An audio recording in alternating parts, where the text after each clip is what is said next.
Alright, so the Geek Out is back one last time. My bad we haven't been doing any episodes, but Evan's gaming career has been picking up and he's been crazy busy. But big congrats to him. You guys can always check him out on his channel, Dynamic Gaming. Now, that's only been part of the reason. Also, I've been very upset with the movies myself. Almost to the point that I wanted to call this the freak out. As a child growing up, I couldn't think of anything more that I wanted to see than my favorite heroes come to life. Now as a grown man, still a big comic book fan and also a father, I couldn't be even more disappointed. And with that, here are the reasons why. I know these movies are PG-13 and you can be a little more free with the cuss words. And nowadays, a lot of parents don't even care about cussing in front of their kids. And to show you they don't care about cussing in front of your kids, Iron Man literally does it in front of his own kid during Endgame. But it's not just the cuss words, it's the type of words they use. It really came to my attention in Guardians of the Galaxy Volume 1, which is, ironically to this day, one of my favorite of the MCU movies. But it was at the end when Star-Lord contacted the Nova Corp and decided to call himself the D word. And then they go back and forth with it, and it's a little disturbing. Why didn't he just go with jerk or any other name? And they continued to use it because I just watched Spider-Man the other day and Flash Thompson comes out and calls Peter Parker a D-wad, which is even more disgusting and perverse. I'm sure there's plenty more creative names these people that are getting paid millions of dollars to write this stuff could have came up with. And it's actually broader than that, to be honest with you. It goes back originally to Transformers. I remember me and my best friend brought his 8-year-old nephew to see the Transformers movie. And they started talking about masturbation. Luckily, it went over the little kid's head. He had no idea what they were talking about. It was a very uncomfortable moment. Now again, it's PG-13, but how are you going to tell your little kid that their favorite superhero movie came out and they can't watch it? Based on cartoons, so they're basically targeting kids in the first place.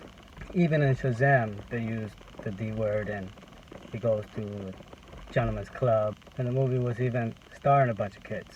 In Spider-Man, he's caught in his underwear with a grown woman while another man's taking pictures of him. You have Captain Marvel, where they have it zoomed in on a mannequin's nipple.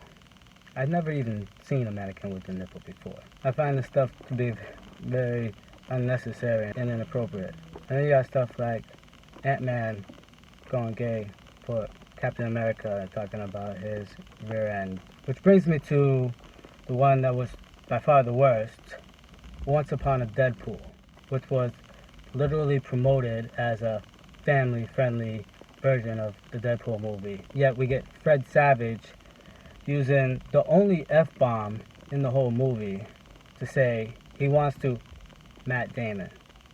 Now, this goes on for a good 3 to 5 minutes, to be honest with you. It was so disgusting I fast forward to it because I didn't want to hear any more of it. Like, very disturbing and probably the most uncomfortable thing for me to see in a movie. Now, I have nothing against gay people, and I even can find humor in gay jokes. And these guys, are they even gay? And not even funny. It's just really perverted and disgusting and extremely inappropriate. But again, this is just the first reason of why I hate the MCU. The biggest thing that separates the hero from the villain is that the hero is never willing to cross the line of killing somebody. But yet we've seen Superman snap someone's neck. We have Spider-Man's suit with a instant kill mode. When Captain Marvel was leaving, they asked her where she was going. She said to kill Thanos. Why didn't she say to stop Thanos or catch Thanos like they normally would? Or how about Thor straight up kills Thanos execution style, unarmed and vulnerable. These are not my heroes. And but again, this is even larger than the MCU. The Transformers movie with Michael Wahlberg, Optimus Prime wakes up and starts screaming, "I'm gonna kill them all, kill the humans, kill..." Well, hold on a second. This is not Optimus Prime. Optimus Prime was always the voice of good, always the one that would remind the Autobots that no matter what the humans did, they still had to protect them. This is not my hero. Evan and I were gonna do the Titans TV show review. I'm gonna tell you, it's probably a good thing we didn't, because I was gonna go in on how horrified I was, literally, by the show. It was like watching a horror movie where Titans were actually the monsters. How violent and quick they were to kill everybody. Again, these are not my heroes. But yet, there's still one more reason that I hate the MCU. I don't care what religion you believe in, or if you believe in any, but I am not okay with you insulting another person's religion. Now, if you guys aren't educated with the Bible, then you may not have noticed all the biblical scriptures within the MCU. Yet, it's not the good guys quoting the Bible scripture.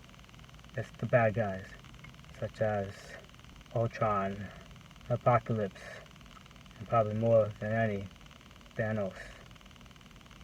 The whole Infinity War was basically the arc story where he's talking about cleansing the earth, yet in a sick and twisted way. His armor looked like the cross as they were approaching his home called Eden. He even goes as far as repeatedly call himself, "I am." This is Yahweh's name. You know the English translation, God's name, is I am. And you'll notice, whenever Thanos would say, "I am," he would have a great pause before stating the next word. And even Iron Man does it himself. It's all blasphemy. And by having the bad guys as the ones quoting the Bible, you start to associate the Bible with the bad guy, then the lines between good and evil become blurred. And think about it. Have you ever been confused on who you agreed with more? On top of that, all the occultic symbols, the creepy one eyes, the pyramids, the checkerboard floors, and this is all blasphemy. And for that, I can no longer support the MCU. I do hope that one day I will be able to enjoy these movies with my family. But until then, the Geek out is no more.